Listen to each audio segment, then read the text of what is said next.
The movie begins with a well-dressed man entering a building. A few minutes later, we see a body fall from one of the windows, while the first man casually walks out, implying that he was the one responsible for the murder. The guy continues on his way as if this was a regular happening and makes a call, informing someone that the job is done. In turn, he receives information about the location of his payment and goes to a locker to retrieve it. He opens a duffel to reveal a bunch of notes, all cut up in half. He makes a comment about how the client pays him half now, half later, before returning home. He sits in his study and works on piecing together the cut-up notes while he listens to a lecture in French. He then introduces himself in French, practicing it, as Victor Maynard, a 54-year-old professional hitman. The following day, we see a man in a workshop working on examining a diamond when Victor strolls in. The man inquires about Victor's identity as Victor stands adjusting the noise suppressor in his pistol. Victor then repeats his learned sentences in French, introducing himself as Victor and that he's an assassin.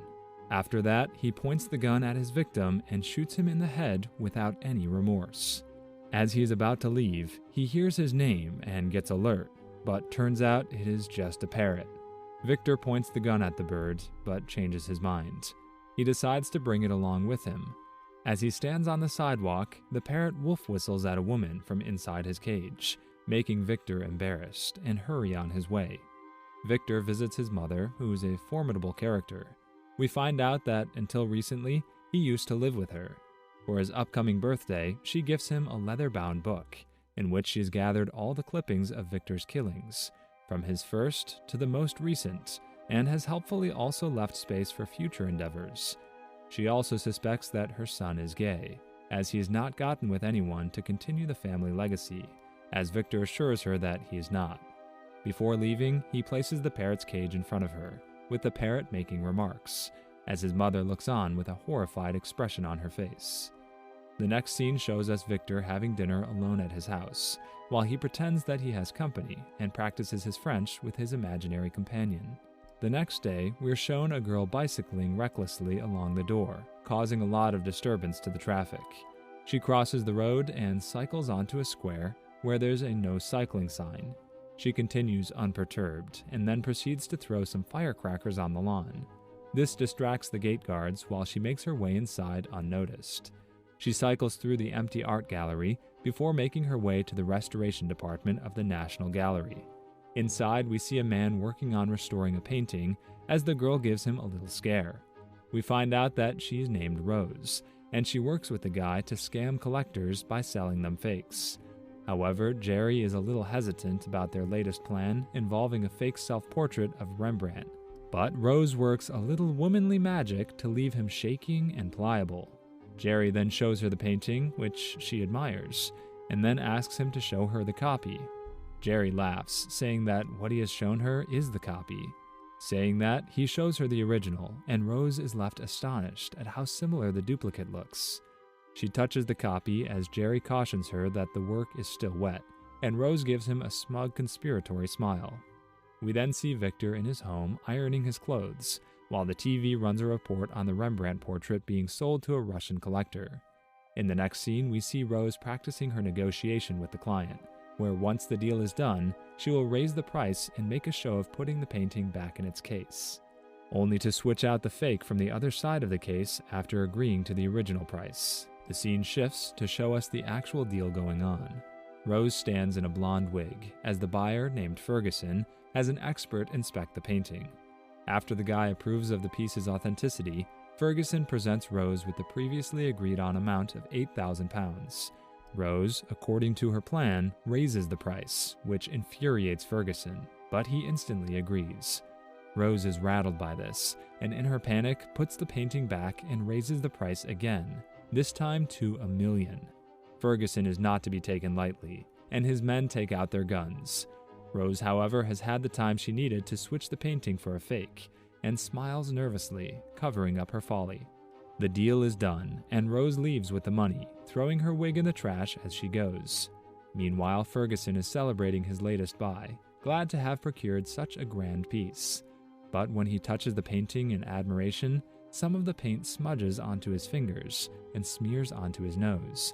His henchmen point this out to him, and he stares at his fingers as the horrifying realization sets in that he has been conned. On the other hand, Rose makes her way to the restoration department to hand Jerry the original. Jerry once again is very nervous about the whole plan, but Rose assures him that everything will be okay. Ferguson wastes no time in contacting one of the best hitmen out there, Victor, and tells him to go after the woman who conned him for the Rembrandt portrait. Victor immediately accepts the contract and tracks Rose down. Rose is browsing at a local market where she effortlessly steals from the buyers and the stalls. Victor tails her until she enters a stall where he finds all the things she has stolen outside a changing room. He proceeds to point his gun and shoot, and then walks out, considering it a job well done. However, he spots Rose walking ahead of him, now wearing a headscarf and having ditched all of her previous pickings, and realizes he killed a random buyer. He continues to follow the girl as she enters a cafe, infuriated by her uncontrollable and unpredictable behavior. Inside, Rose meets up with the barkeep, and the scarf she was wearing is actually a dress she stole. She changes into it right behind the bar, as Victor notices two men sitting close together.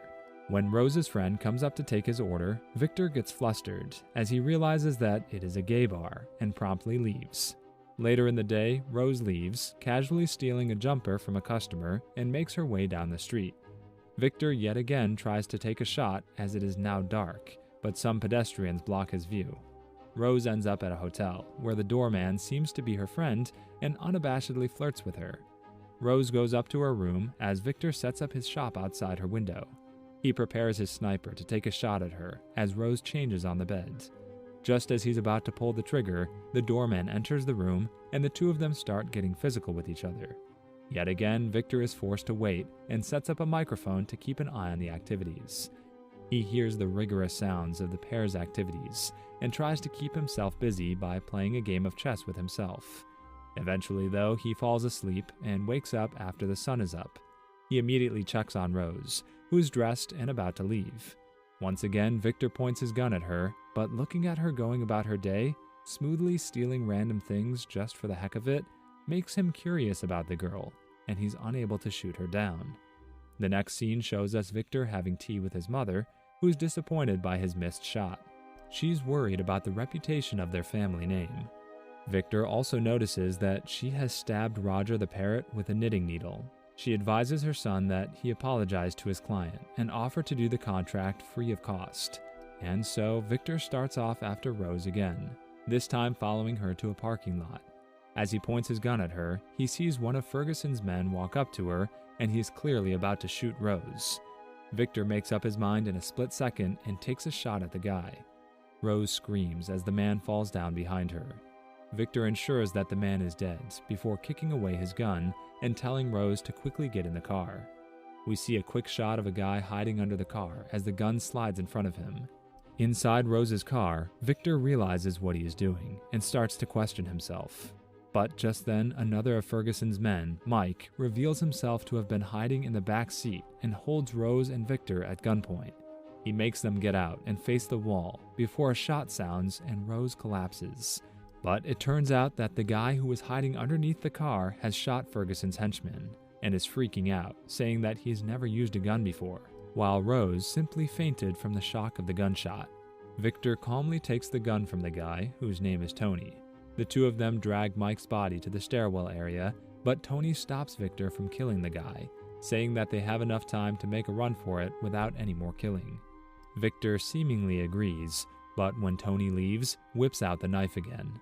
This time, he's interrupted by a hysterical Rose, who's freaking out about the dead guy who was about to kill her and feels unsafe outside. As she's crying, Victor tries to slit her throat, but is unable to bring himself to do it. He then tries to walk away as Rose rifles through the dead man's pockets, but she stops him, asking him for his help and protection. Victor denies her, but Rose sweet-talks to him, pleading to him as a damsel in distress, and Victor also falls prey to her charms. She pays him half up front for her protection, and they get into her car to leave, when Mike shoots at them from behind. Victor tells Rose to back up and run him over, but in her confusion, she accidentally hits the accelerator and almost runs over Tony, who had stepped in front of the car. Tony is quickly given refuge in their getaway car, and Victor steps on Rose's foot to accelerate so that they can make their escape. Victor takes the two of them to a fancy hotel in order to lie low, and also lies to Rose, saying that he is merely a private detective. He tells them that they'll be safe here, as whoever wants to kill them will check the cheaper places first. As he is about to request 3 rooms, Rose interrupts and asks for just one, as she believes it will be safer. After they're shown to their room, we see that Ferguson is in the room down the same hall as our gang. And not only that, but he also owns the place. Inside the room, Victor reprimands Rose for getting a single room and says that 3 people in one room will attract more attention, and the two of them argue. That night, Victor joins Rose down in the dining area and apologizes. But it's not long before the two of them get into another argument, and Rose gets up to get a drink. Later, extremely drunk, she accidentally tries to get into Ferguson's room, mistaking it for her own. But Victor arrives in time to guide her to the correct room and apologizes to Ferguson for knocking on the wrong door.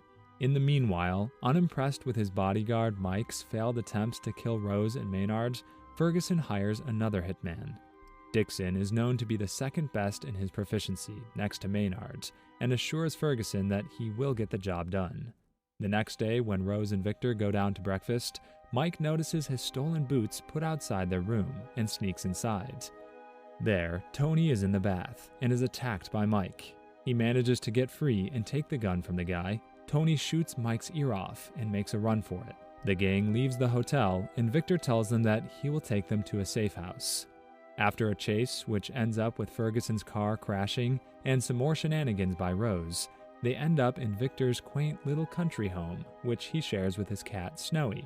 There, the furniture is covered in plastic. Maynard takes Tony on as his apprentice in private detective work. One night, Rose is attacked by Louisa, Victor's mother, who had come to the house to finish what her son had started. He eventually talks her down, and after she leaves, the 3 of them work on becoming friends. Rose and Tony help Victor celebrate his birthday, and after a brief period of sexual confusion between Tony and Victor, Victor falls in love with and sleeps with Rose. Afterwards, his attitude becomes more cheerful, and Victor peels off the plastic coverings on all of his furniture and opens up the house. Meanwhile, Rose snoops around Victor's room, finding the leather book that his mother had given him and learning that she was actually his target for assassination. She also finds Victor's father's first gun, a broom-handle Mauser, and takes it for self-protection. She storms out of the house after making it clear that she trusts neither Victor nor Tony, and returns to the National Gallery, only to find her friend dead, and Dixon and his assistant Fabian waiting for her. They quickly return to Victor's home, and Tony and Victor gain the upper hand when Louisa appears, killing Fabian with a machine gun. Dixon withdraws the old gun Rose had taken from Victor's room and fires at Victor. It backfires, sending the bolt into his skull. Victor, Tony, and Rose bury the pair in the backyard and return to their lives. 3 years later, Victor and Rose are married. They have a son named Angel, and Tony has moved in with them. While Angel is playing one morning, Tony comes outside asking Victor and Rose where the cat had gone off to. They look at Angel in awe as he's innocently patting soft dirt into the yard, suggesting he killed and buried the cat. Victor smiles with pride as the others watch, and this is where the movie ends. Subscribe for more videos like this. Turn on the notification and leave a like to help the channel out. Thank you for watching.